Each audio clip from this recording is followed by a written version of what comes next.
What's up, Blade fam? So in my quest to improve my skating, I happened to stumble across something that two of my favorite aggressive inline skaters do. Now it has nothing to do with rollerblading, but it has everything to do with your mind and the way you see moving objects. Both Frankie Morales and Alex Broskow practice this. Would you like to know what it is? We're gonna cover that. Stay tuned.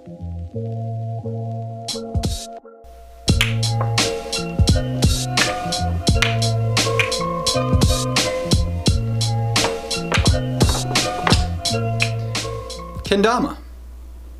If any of you have ever played Kendama, you would understand or know that this game requires a certain amount of focus. It's pretty cool that the word itself, Kendama, means sword and ball. Sword, another blade. It's a Japanese focus tool. It originated as a drinking game, so if you're one of those guys that like to enjoy drinking, this might be something that you could do at your next get-together and have fun playing Kendama. One of the things that is very similar between Kendama and aggressive inline skating is the different parts of the Kendama. So on a Kendama, you have a spike, a big cup, a little cup, and even a smaller cup. Kind of like how you have a sole plate, a backslide groove, a top side, and a fast slide groove. Or negative. So there's a very big similarity between the way a skate functions and a kendama. There's another thing that's very similar, and it's this pop. The pop that I like to talk about all the time in my skate videos. Anytime you're about to jump or grind, I tell you to pop. So this game teaches you how to pop. So if you notice that when I pop the ball goes straight up and lands straight back down on the kendama. So one of the things that are very similar between kendama and aggressive inline skating is this pop.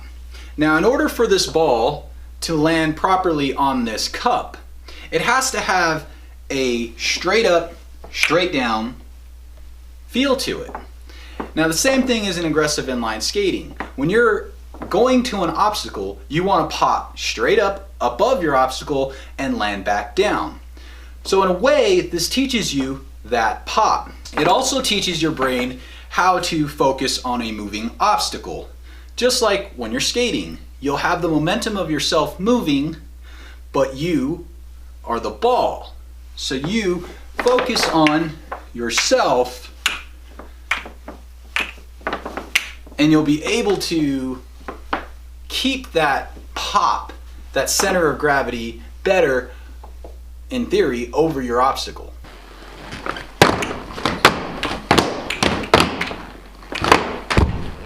So I've been practicing kendama for about the last 2 months, 60 days. Every night before I go to bed, I spend about 5 to 10 minutes just doing kendama. Science shows that anytime you practice some type of movement pattern, whether it's playing the guitar, kendama, juggling, it helps to activate your brain and turn on your memory of that movement. So when you're sleeping, your brain kind of like downloads that pattern and sees the most optimal way of movement in that pattern.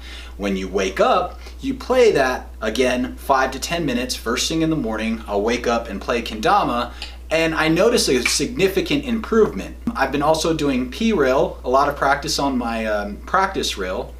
And I went out skating this weekend over at GMP Indoor Skate Park. I noticed a significant difference in the way I was approaching my obstacles. I noticed that my legs were squared up, that my mind knew that I had to pop above my obstacle. So currently I'm working on learning back savannas. That trick really requires, in my opinion, an understanding of how to pop and stay right above your obstacle, get at the peak of your jump, your legs crossed up, so when you land back down, you're in the proper position. Even more so when you start playing kendama and focusing on getting the spike.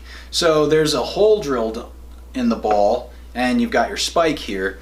And with this, you actually start learning how to control the ball in a way just based off your pop.